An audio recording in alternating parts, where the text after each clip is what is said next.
안녕하세요. 저는 딸을 둔 60대 엄마입니다. 너무나도 끔찍한 일들을 겪고 이제 겨우 안정을 찾고 있는 상황이라 사연을 써보아요. 저는 반 100년을 살면서 나름 무탈한 인생을 지내왔습니다. 그래서 말년까지도 쭉 그대로만 살다 가면 좋겠다고, 또 그럴 수 있을 거라고 믿어 의심치 않았어요.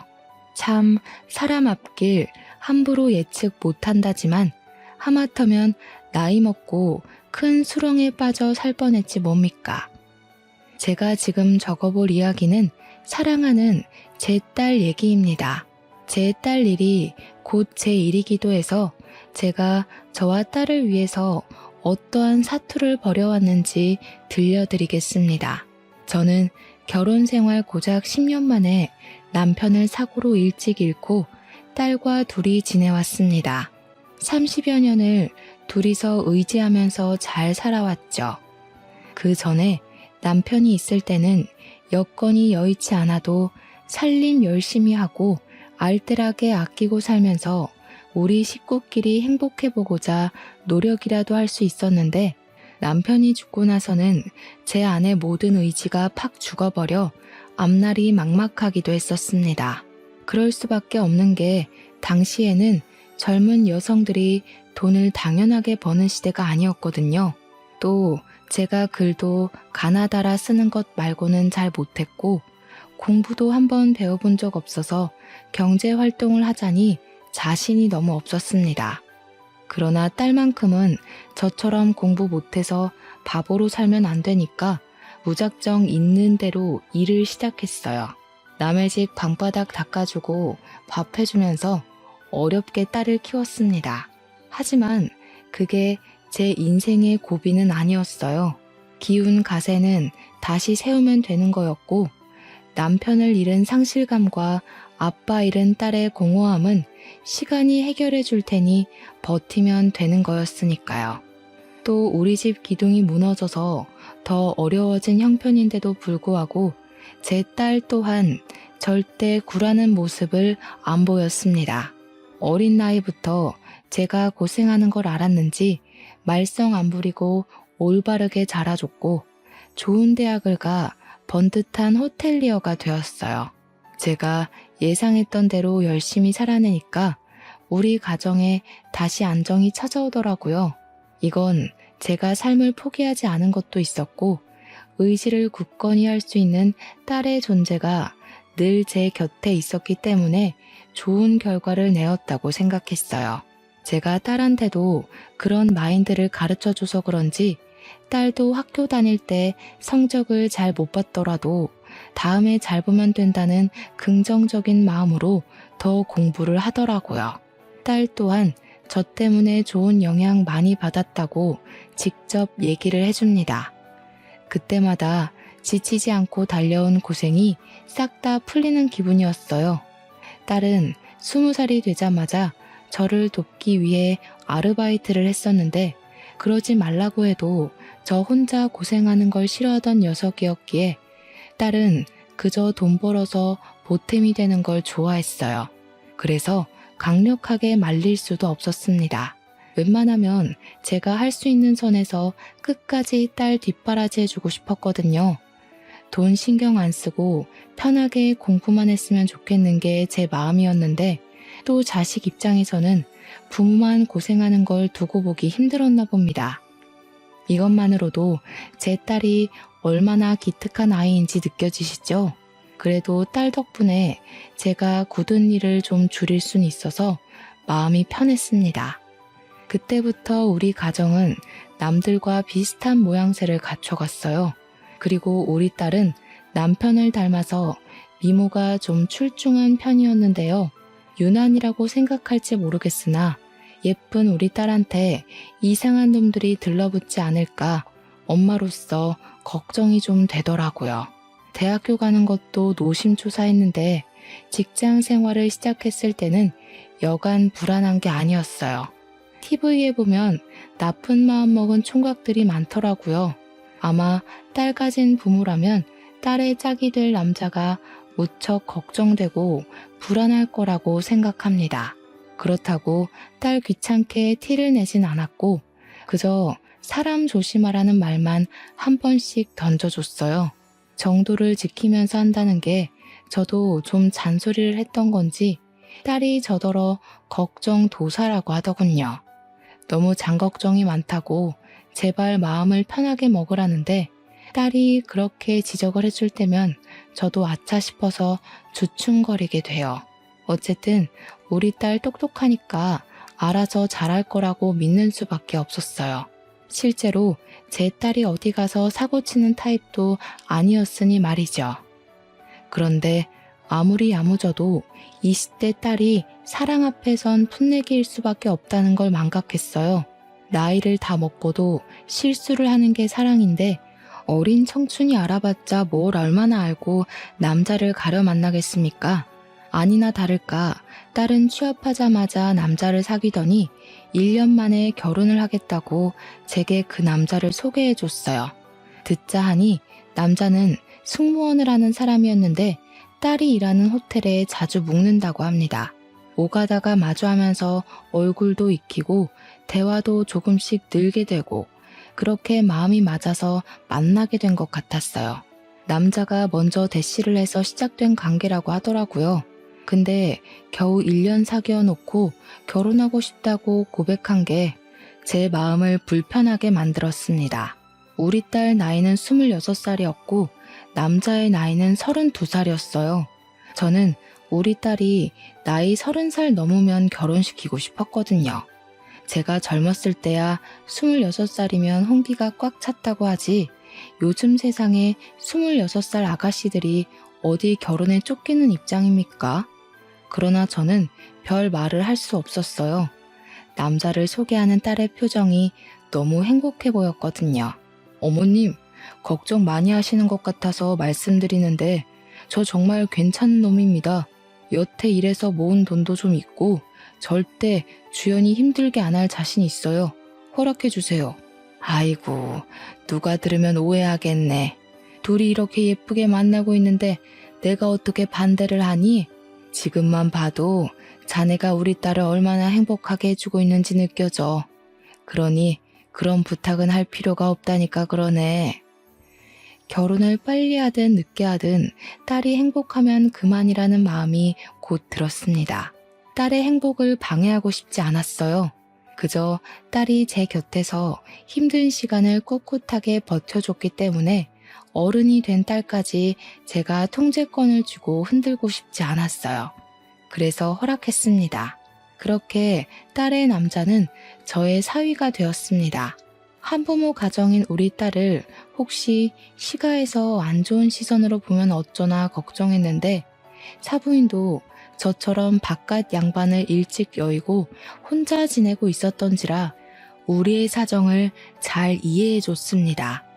그 사실만으로 딸의 결혼이 안심이 되었어요. 비슷한 가정 환경의 집안과 연을 맺는 거니까 저의 딸이 상처받을 일이 적을 거라고 생각했기 때문입니다. 딸과 사위는 서로 마음이 참 예쁜 한 쌍이었는데요. 결혼한 뒤에 서로 이 집에 살아야 되네, 저 집에 살아야 되네 의논하면서 마음 좋은 소리를 하더라고요. 그러나 저도 사부인도 애들이 분가하길 원해서 합가를 일찍부터 거절했습니다. 사위랑 딸은 저랑 사부인이 혼자 집에서 지내는 걸 걱정했지만 외롭다고 자녀들의 발목을 붙잡을 수는 없는 법이거든요. 그건 사부인도 생각이 똑같았던 건지 그저 둘이서 잘만 지내달라고 해줬습니다. 그래도 제 딸은 제가 혼자가 되는 게 영 마음에 걸렸나 보더라고요. 그렇게 느낄만도 할 것 같아요. 둘이서 의지하며 살아온 세월이 짧진 않았으니까요. 하지만 그건 그거고 딸의 인생을 언제까지 제가 붙들고 있겠습니까? 정말 괜찮아서 딸한테 신경 쓰지 말라고 했지만 딸은 기어코 제게 어떤 걸 제안하고 말았어요. 엄마, 한글 공부하고 싶어 했잖아. 내가 학원 끊어줄 테니까 다녀. 나 없다고 집에서만 있을 생각 말고. 나다니면서 운동 삼아 좀 걷기도 하고. 알겠지? 아유, 학원은 무슨 학원. 남사스럽게 다 늙은 사람이 공부해서 어디다 쓰겠어. 너 힘들게 버는 돈인데 괜한 곳에 쓸 생각 말고 적금이라도 하나 더 넣을 생각을 해. 엄마는 엄마가 알아서 잘한다니까. 내가 엄마를 모를까봐? 엄마 나 엄청 좋아하잖아. 나 없으면 보고 싶어서 끙끙 앓을 거면서. 나만 보고 살았으니까 이젠 엄마 하나만 생각하면서 살아보라고. 요즘 세상에 생각보다 즐길 거 많아졌어. 결국 딸은 제게 학원을 등록해줬습니다. 그곳은 저 같은 또래의 어른들이 많은 학원이었어요. 처음에는 딸이 이왕 등록을 해버렸으니 돈이 아까워서 하루 이틀 꼬박 다녔습니다. 그런데 막상 해보니까 하루하루가 알차서 생활이 꽤 나쁘지 않더라고요. 매일같이 살던 딸이 없어서 공허하기도 했는데 학원 숙제하느라 바빠서 그 공허함도 상당히 빨리 사라졌고요. 그래서 딸에게 그 다음 달 학원 수강도 좀 끊어달라고 했습니다. 글을 배우기 시작하니까 굳이 딸한테 전화 연락을 하지 않아도 문자로 가능해서 마음이 편했어요. 그동안은 딸한테 전화할 때마다 애 바쁜데 귀찮게 하는 걸까봐 생각 많이 하고 전화를 걸었습니다. 계속 학원에서 더 많이 배워서 진화로 말하는 것만큼은 문자를 하고 싶은 욕심이 생겨났습니다. 딸은 제가 무언가 다른 목표가 생긴 것에 대해서 자기 일처럼 기뻐해 주었습니다. 엄마한테 드리는 돈은 하나도 안 아까우니까 배우고 싶은 공부가 또 있으면 언제든지 말만 하라는 말까지 해줬어요. 자식한테는 주고만 싶지 받는 건 늘 미안했는데 그래도 물질적인 보상을 받을 때마다 인생 잘 살았다는 느낌이 들어서 좋았습니다. 참, 그리고 한글을 가르쳐주는 선생님이 명문대학원의 한국어 교육과를 나온 베트남 사람입니다. 처음엔 보고 외국인이 있어서 당황했는데 강의를 듣다 보니 외국인이 어쩜 그리 한국어를 잘하고 한국 문화에 대해 잘하는지 저보다 더 한국 사람 같아서 너무 신기했어요. 또 저처럼 선생님을 좋아하는 어르신들이 많았는데 선생님이 젊은 여성이라 다들 엄마 아빠 같은 마음으로 한국 반찬과 생필품을 많이 챙겨다 줬거든요. 선생님이 굉장히 상냥한 아가씨여서 베트남 간식도 만들어서 수강생들에게 나눠주고 하나하나 숙제도 꼼꼼히 봐주고 하더라고요. 그래서 저도 학원 선생님을 굉장히 좋아했습니다. 타국에서 왔다고 해도 선생님과 제 딸의 연령대가 비슷하다 보니까 외국인이 아닌 딸 같은 마음이 들더라고요. 저는 이 딸 저 딸 챙기느라 바빴음에도 외롭지 않은 삶을 보낼 수 있어서 좋았습니다. 이제 나도 죽을 때가 다 되었구나 라는 생각이 아닌 제2의 인생을 맞은 기분이었어요. 제 인생에서 말년이 가장 행복하고 편하다는 생각이 들었을 만큼 혼자인데도 무난하게 잘 살았습니다. 그럼 무탈한 세월이 한 1년 반 정도가 더 지났을 겁니다. 어느 날 우리 딸한테서 전화가 왔는데요. 다름 아닌 임신 소식인 거 아니겠습니까? 너무 기쁜 소식이었고 또 새로운 인생을 만끽한 기분이었어요. 그래서 그날은 학원을 빼고 딸을 만나러 갔습니다. 사위랑 같이 저녁까지 먹으려고 했는데 혼자 있을 사부인이 생각나서 사부인도 불렀어요.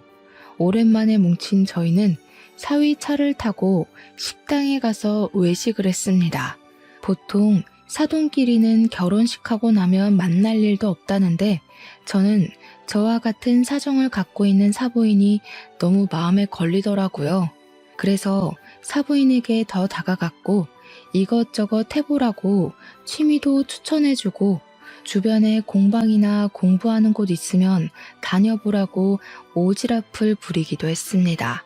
저도 딸이 시켜줘서 글 공부를 하고 있는데 그제야 제 이름 석자를 가지고 사는 기분이더라고요. 사부인도 자식 때문에 용쓰고만 살았을 텐데 지금부터라도 스스로한테 투자를 해봐요. 아유, 무슨요. 그런 것도 해볼 줄 아는 사람들이나 하는 거지. 저는 영 마음이 불편해서 못할 것 같아요. 노후에는 홀로 마음껏 쉬면서 빈둥거리고도 싶네요. 그때마다 사부인은 낯을 많이 가려서 그저 혼자 집에서 영화 보고 TV 보는 게 편하다고 제 말에 호호 웃기만 했습니다. 뭐 그럴 수도 있다고 생각했어요. 이건 성격 차이니까요. 어쨌든 우리 딸의 임신은 모든 식구에게 축복이었습니다.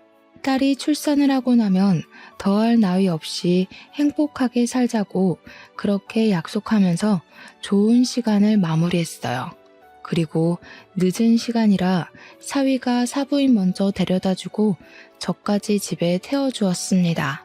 사위랑 딸은 앞좌석에 앉아 있었고 저는 나중에 내려야 돼서 뒷좌석에 있었어요. 아무 생각 없이 창밖만 구경하고 있었는데요. 은연중에 고개를 돌렸다가 앞좌석 수납 공간을 보게 되었거든요.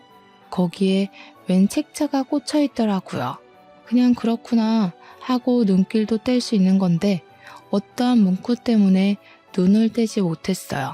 별 생각 없이 본 것이었는데 보육원이라는 문구가 제 머리를 뒤죽박죽 흔들어 놓더라고요. 보육원? 사위한테 보육원 책자가 왜 필요한 건지 이해가 안 갔습니다.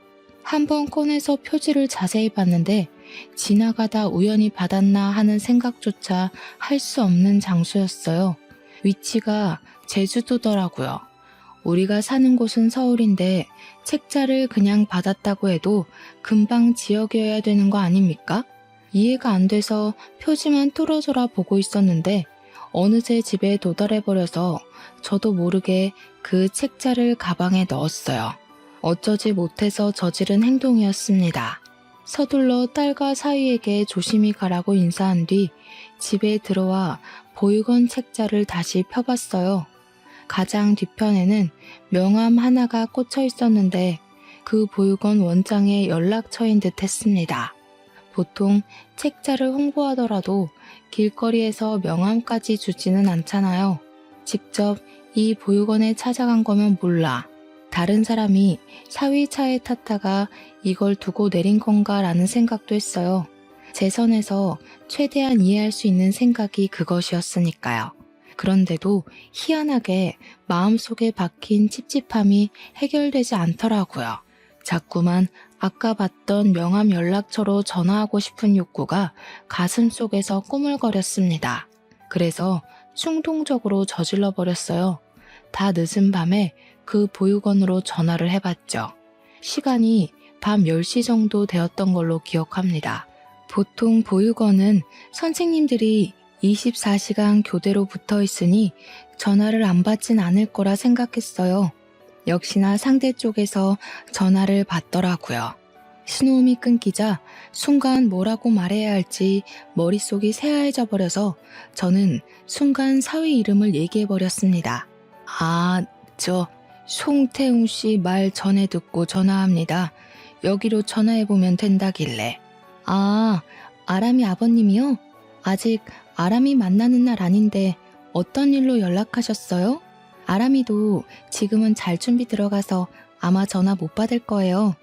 급한 일이면 아람이 깨워서 바꿔드릴까요?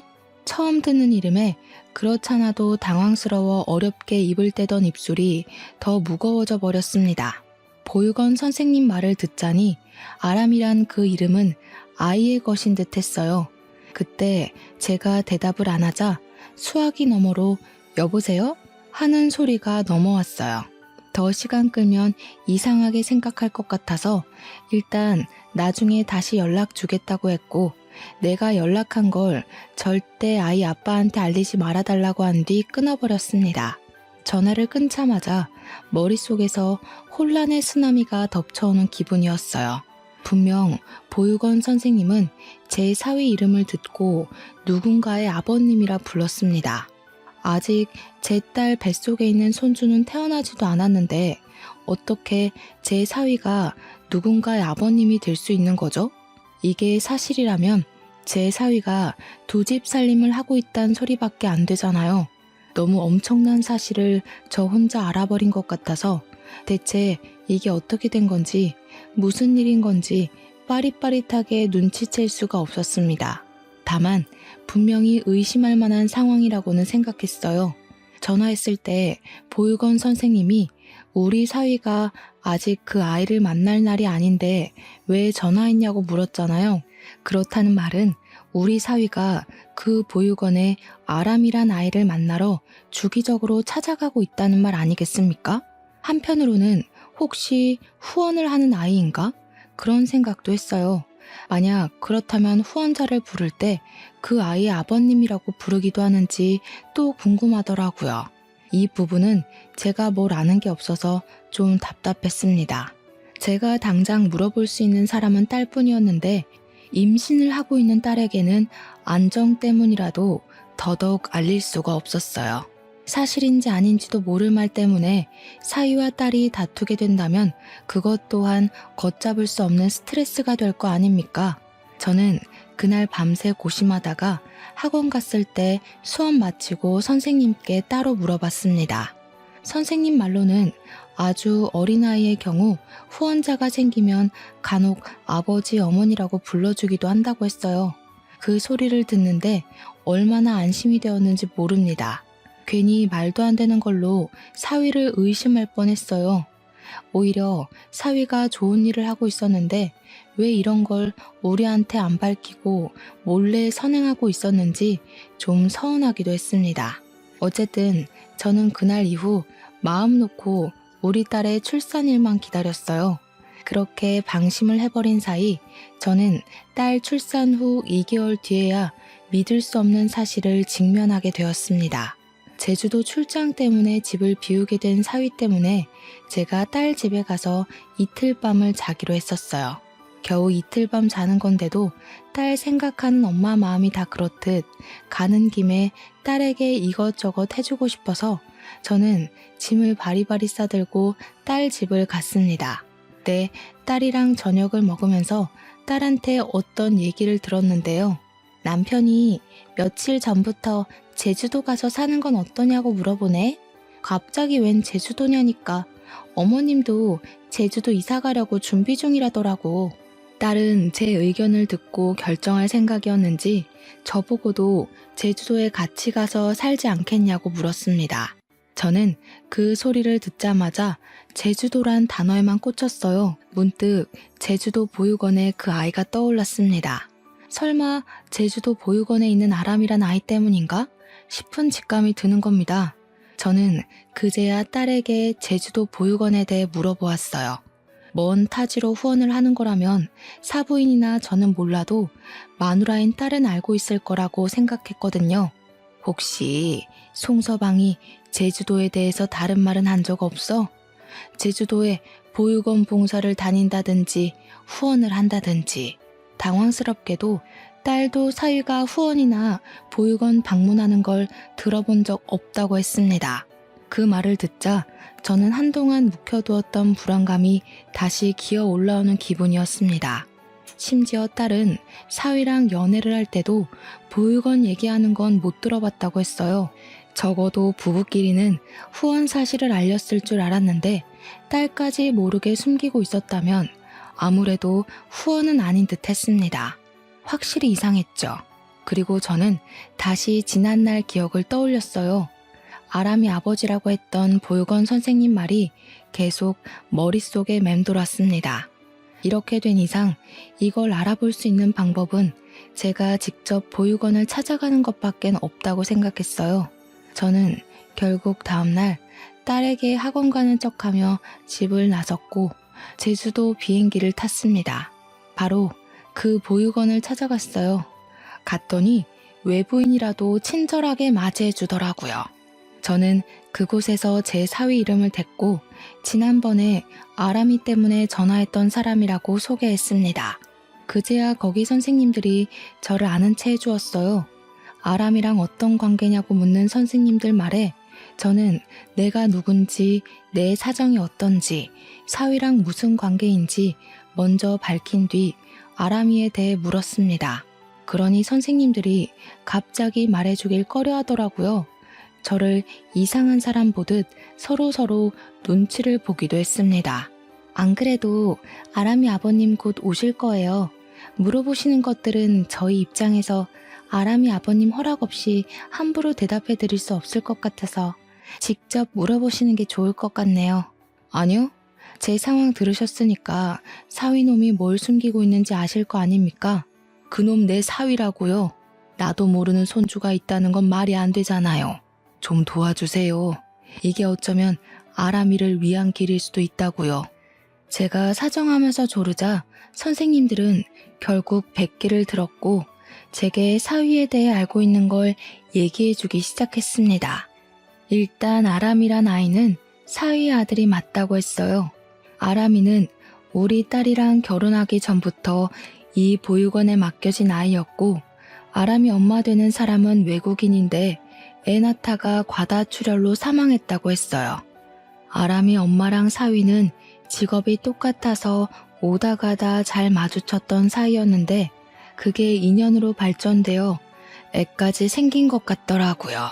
사위는 엄마 잃은 아들을 혼자서 내버려 두기가 좀 그래서 그 애를 데리고 한국으로 들어와 보육원에 맡겼다고 합니다. 웬 듣도 보도 못했던 사정이라 저는 충격에 한동안 자리에서 일어나지 못했습니다. 근데 제가 여기서 의문을 느꼈던 부분이 또 하나 있었는데요. 선생님들이 해주는 얘기를 들으면 들을수록 어디서 많이 들어본 스토리 같다는 것이었어요. 그 생각은 머지않아 해결이 되었습니다. 우리 사위랑 직업이 똑같았다. 오다 가다 많이 마주친 인연 때문에 사귀었다. 외국인과 한국인의 커플? 그 사이에서 아들을 가졌었다. 이 사실은 전부 다 제가 다니고 있는 학원 선생님의 스토리와 흡사했어요. 얘기를 듣는 도중에도 얘기가 끝난 후에도 왜 학원 선생님이 자꾸 생각나는 건지 몰랐어요. 일단 저는 사위가 곧 온다는 말에 황급히 자리를 떠야 했습니다. 역시나 선생님들께는 비밀 보장을 부탁했고 보육원 근처에 숨어 있었어요. 그리곤 제발 아니길 바랬던 우리 사위를 목격해버렸죠. 사위가 보육원으로 들어가자 남자아이로 보이는 꼬마애가 뛰어와서 사위를 덥석 안아주는데 분명 아빠 그렇게 말하는 걸 들었습니다. 그 장면을 휴대폰으로 찍으면서도 어이가 없었어요. 근데 더 어처구니가 없었던 건 한 타임 늦게 나타난 사부인의 존재 때문이었습니다. 그러니까 이건 지금 사위가 몰래 애 갖고 있다는 걸 사부인도 다 안다는 소리가 되어 우리는 같은 아픔을 가진 식구인 줄 알았는데 감히 나랑 딸한테 사기를 치고 결혼을 진행하다니 너무 화가 났습니다. 저는 확실한 장면만 휴대폰에 담고서 더 보지도 못하고 바로 서울로 날아갔어요. 그리곤 혼자 있는 딸 집에 가서 얼른 딸한테 짐 챙기라고 일렀습니다. 영문을 모르던 딸은 계속 저한테 왜 그러냐고 붙이면서 짐도 안 싸고 손 놓고 있길래 결국 그 자리에서 다 말해주었습니다. 송서방한테 애가 있대. 사부인도 다 알고 있었더라. 어떻게 우릴 감쪽같이 속일 수 있다니? 애 엄마 되는 사람도 멀쩡히 살아있던데 기가 차서 정말. 무슨 말도 안 되는 소리를 하고 있어. 뭘 잘못 알았겠지. 엄마 학원 다녀온 거 아니었어? 갑자기 뭐 때문에 이러는 건데. 제 말을 이해도 못하고 믿지도 않는 딸에게 저는 제주도에서 찍어온 영상을 보여줬습니다.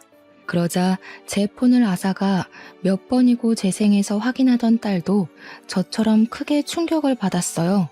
거짓말이라고 우길 수도 없게 동영상 찍힌 날짜부터 영상 파일에 제주도라고 뜨는 위치까지 그리고 사위 얼굴과 사부인 얼굴까지 똑똑히 보이자 딸은 아예 반박하지 못했습니다. 그렇게 저는 딸을 데리고 집으로 돌아오게 되었고 바로 학원 선생님에게 전화를 했어요. 언제나 상냥한 선생님 목소리가 들리자 착한 선생님한테 몹쓸 짓을 했을 사위놈이 더 미워지더라고요. 저는 선생님에게 사위 이름을 대면서 아들을 낳았다고 했는데 혹시 애아빠 이름이 송태웅 맞냐고 물었습니다. 그러자 선생님이 깜짝 놀라면서 어떻게 알았냐고 하더라고요. 제 예측이 맞아서 정말 기가 차고 마음이 아팠지만 저는 차근차근 설명을 해주었어요.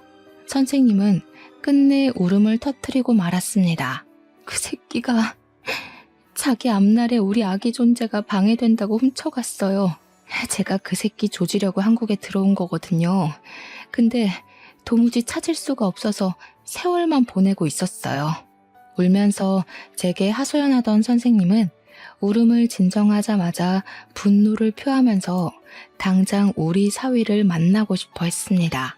그러나 사위를 만나기 전에 태어나서 한 번도 안아보지 못했던 아들 먼저 만나고 싶다 했어요. 저더러 혹시 애가 어디 있는지도 아냐는 선생님의 말에 저는 보육원 주소랑 연락처 알려줬고 아람이란 이름을 가진 아이라는 것도 가르쳐 주었습니다. 선생님은 저한테 연신 감사 인사를 하면서 또 한참 울다가 전화를 끊었어요. 선생님이라고 해봤자 우리 딸처럼 나이 30을 바라보고 있는 20대였거든요. 부모님도 돌아가시고 없다고 들었는데 타국에서 고생하는 선생님을 생각하니 마음이 너무 아렸습니다. 그리고 다음날 사위가 집으로 복귀를 했는지 집에 딸이 없어서 전화를 하기 시작했어요. 불티나게 부재중이 찍힌 후에야 딸이 스피커폰으로 전화를 받았는데 사위 목소리가 아주 가식투성이더라고요. 그것에 더 성질난 딸이 하루 동안 사위에게 하고 싶던 말을 참았던 걸 모조리 쏟아냈습니다. 도저히 이해가 안 돼서 그러거든? 어떻게 애가 있으면서 그걸 숨길 수가 있어? 어떻게 멀쩡히 살아있는 마누라까지 죽었다고 뻥치고 애까지 보육원에 버려? 나한테 제주도 가자고 한 것도 그 애 때문이지?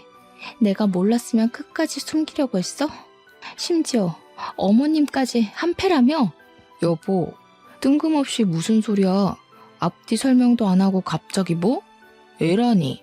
내가 무슨 애가 있어. 말이 되는 소리래. 그럼 그 동영상은 어떻게 설명할 건데? 당신한테 방금 날린 동영상 있지? 전화 끊고 그거 본 뒤에 변명 제대로 생각해서 다시 연락해. 딸은 그대로 사위 전화를 끊어버렸습니다. 딸이 제 폰에 있는 동영상을 받아 가서 통화 도중에 사위한테 보냈어요. 아무래도 전화가 바로 안 오는 거 보니까 사위가 딸 말대로 제대로 된 변명이라도 생각해서 연락할 모양인 듯 했습니다. 그리곤 시간이 꽤 흘러도 사위한테서 다시 연락이 오질 않았어요. 변명조차 안 하는 사위에게 더 화가 난 딸은 사위에게 더 이상 기회를 주지 않고 문자로 이혼을 통보해버렸습니다. 그런데 사위가 의외의 방안을 생각해냈더라고요. 그 사실을 바로 사부인한테 얘기했던 건지 사부인이랑 같이 우리 집을 찾아온 거 아니겠습니까? 사부인, 이것 좀 보세요. 우리 아들 이혼한 적 없고 사부인이 보셨다는 애도 호적에 없어요. 그런데 이혼이라니요. 적어도 저희한테 물어보고 확인한 뒤에 결정하셔야죠. 말도 안 되는 사실 가지고 어떻게 멀쩡한 애들 사이를 갈라놔요?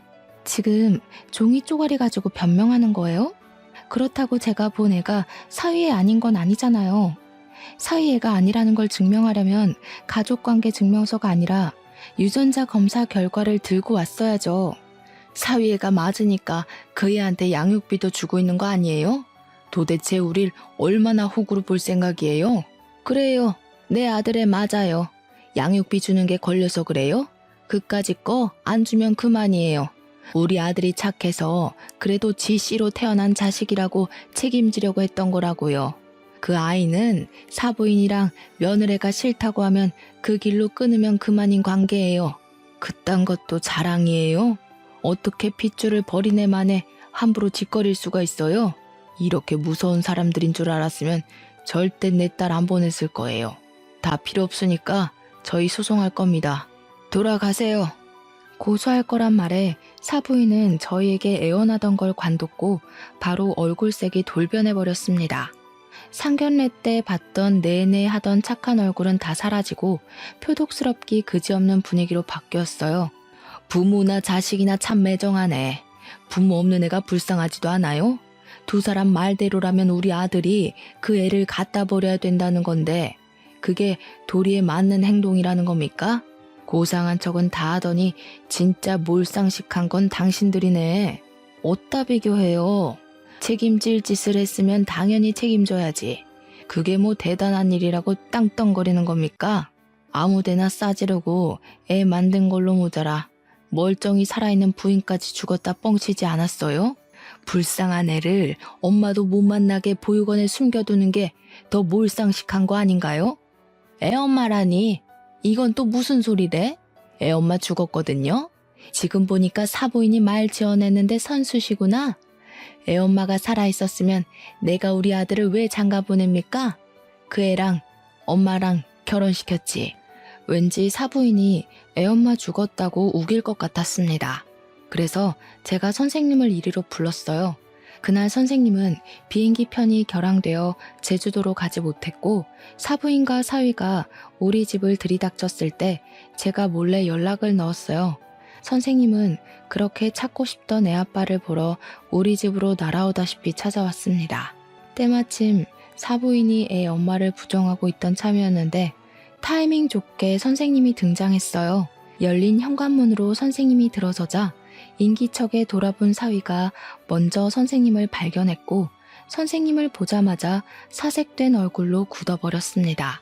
그 전까지만 해도 사위는 사부인 뒤에만 숨어서 당당하게 어깨 펴고 있었는데 선생님과 마주하게 되니 그 기세가 한순간에 무장해제되고 말았어요. 선생님은 사위 얼굴을 보자마자 그간 당했던 서름이 폭발했는지 사정없이 사위의 귀싸대기를 날려버렸어요. 이 쓰레기 새끼야. 감히 내 아들을 데리고 도망을 쳐? 여태 숨느라 고생 많았겠다. 내가 죽었다고 소문내고 다녔다면서? 날 버리고 싶었으면 그냥 조용히 떠날 것이지. 왜 내 아들까지 데려가? 선생님이 악을 지르자 놀란 사부인은 당황한 기색을 지우고 뒤늦게 선생님에게 대항했습니다. 선생님을 엄청나게 싫어했었는지 바로 막말을 퍼붓더군요. 이 천박한 게 누굴 손대? 그러게 애를 낳긴 왜 낳아? 돈 줄 테니까 지우라고 했지. 네가 어른 말을 귓등으로 쳐들으니까 이사달이 난 거 아니야. 내가 너 이럴 줄 알았다. 우리 아들 앞길 막을 줄 알았어. 너처럼 싼 년이 우리 아들을 넘본 것부터가 주제 넘는다고 생각했는데 기어코 사고를 쳐? 사부인은 기본적으로 선생님이 외국인이라 무시하고 있었습니다. 듣자 하니 사위랑 선생님 사이에서 애가 태어난 후 사위가 당황해서 사부인한테 말을 한 것 같더라고요. 그래서 사부인은 자기 아들이 외국인이랑 사고친 걸 몰래 해결해준다고 사위한테 애 훔쳐라, 애 버려라, 애는 한국 보육원에 숨겨라 등등 이 파렴치한 짓을 시켰던 거였어요. 사부인은 우리한테 화가 난 감정을 외국인 하대하듯 선생님에게 풀었습니다.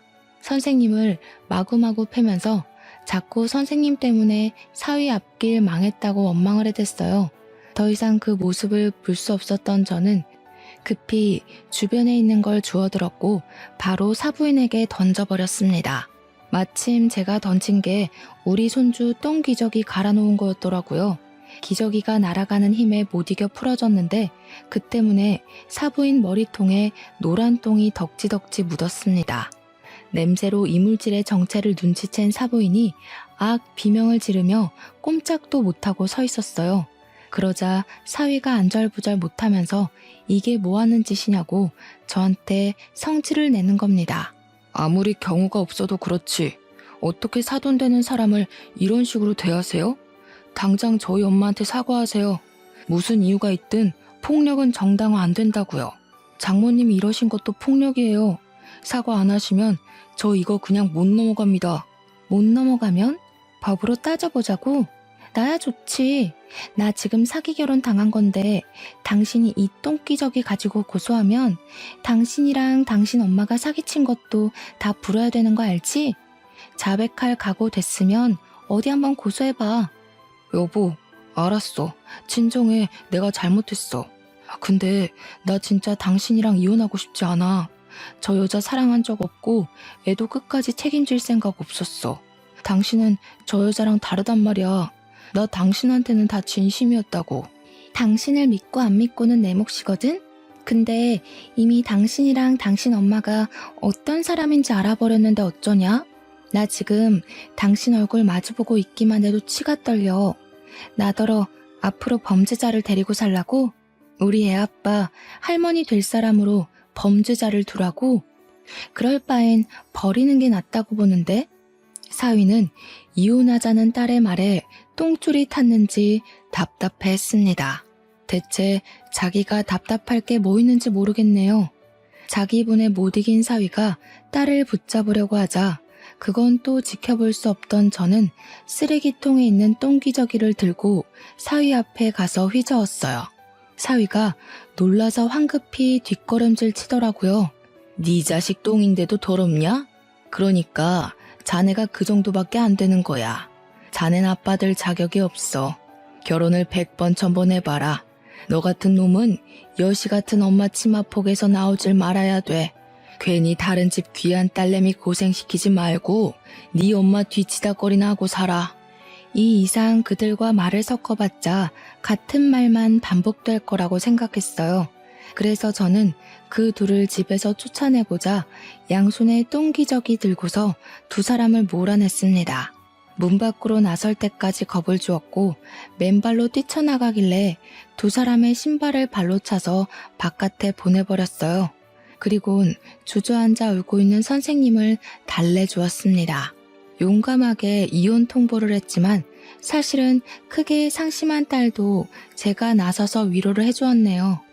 이 젊은 청춘들이 무슨 잘못이 있겠습니까? 그저 열심히 살았을 뿐인데 못난 놈을 만난 탓에 의도치 않게 삐끗했을 뿐인걸요. 이제 못난 놈이 사라졌으니 우리 딸도 선생님도 험난한 비포장도로 길을 벗어났을 거예요. 그날 저는 선생님더러 우리 집에 자고 가라고 했습니다. 혹시나 사부인과 사위가 괜한 안가품을 갖고 선생님한테 해코지하면 큰일이잖아요. 선생님은 괜찮다면서 민폐를 끼칠 순 없다고 했지만 저희 딸도 선생님을 붙잡는 바람에 결국 자고 가게 되었죠. 다음 날 선생님이 제주도 공항까지 가는 걸 배웅도 해줬습니다. 그렇게 떠난 선생님은 아들을 찾고 저녁 비행기로 다시 돌아왔어요. 그리곤 저희랑 같이 사돈댁을 사기죄로 고소, 이혼소송 진행했고 선생님 쪽, 우리 쪽에 양육비 다 떨어지도록 양육비 청구 소송도 했습니다. 저희 딸은 손해배상 청구도 가능해서 위자료를 많이 받았어요. 선생님은 혼인관계가 아니었기 때문에 위자료가 상대적으로 적었는데 야무지게도 한국에서 일하면서 착실히 돈을 모았다고 양육비를 받게 된 것만으로 자기한테는 충분한 보탬이라고 하더군요. 다행히 저희 쪽이랑 선생님 쪽 다 나쁘지 않은 보상을 받았습니다. 단지 한창인 아가씨들 가슴속에 남은 상처는 어떻게 지우기가 어렵겠죠. 그래도 소송이 끝나고 나서는 서로 웃을 수 있게 되어 얼마나 안심이 되었는지 모릅니다. 사위의 실체를 알았을 때 제 딸 인생이 망해버리는 거 아닌가 싶어서 정말 너무 무서웠거든요. 그 충격적인 일이 이 정도로 마무리된 것도 어찌 보면 행운이라고 생각합니다. 그렇게 한 달이 지난 현재 저희 딸은 물론 손주도 건강하게 잘 지내고 있습니다. 학원도 계속 다니고 있어요. 그리고 아이랑 같이 살게 된 선생님은 제게 너무 고맙다면서 학원 수강을 무료로 듣게 해줘요. 괜찮다고 한사코 말리며 돈을 내려고 해도 선생님은 자기 인생을 구해준 은인에게 감히 돈을 받을 수 없다고 단호하게 말을 하더라고요. 어른 생각하는 마음은 어쩜 우리 딸과 비슷한지 모릅니다. 덕분에 저는 제 딸을 챙기는 것처럼 똑같이 선생님을 챙겨주고 있어요.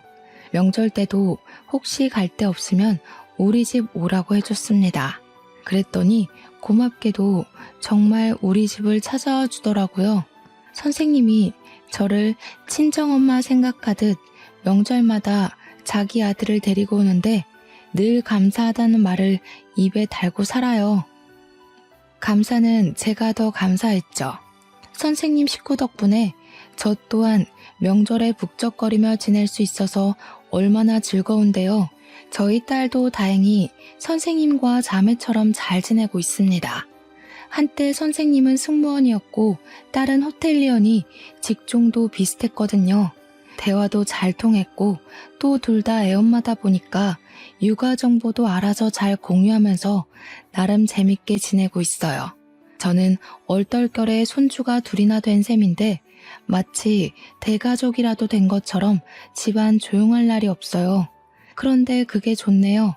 여유가 되면 반려동물도 분양받아 볼까 생각 중입니다. 아무튼 하마터면 큰일 날 뻔했던 딸 인생과 제 인생이 우여곡절 끝에 낭떠러지를 피했다는 얘기 잘 해주셨으니까요. 아마 올해 오늘 다 갖다 쓴 게 아닌가 싶습니다. 앞으로는 행복한 일만 있겠죠.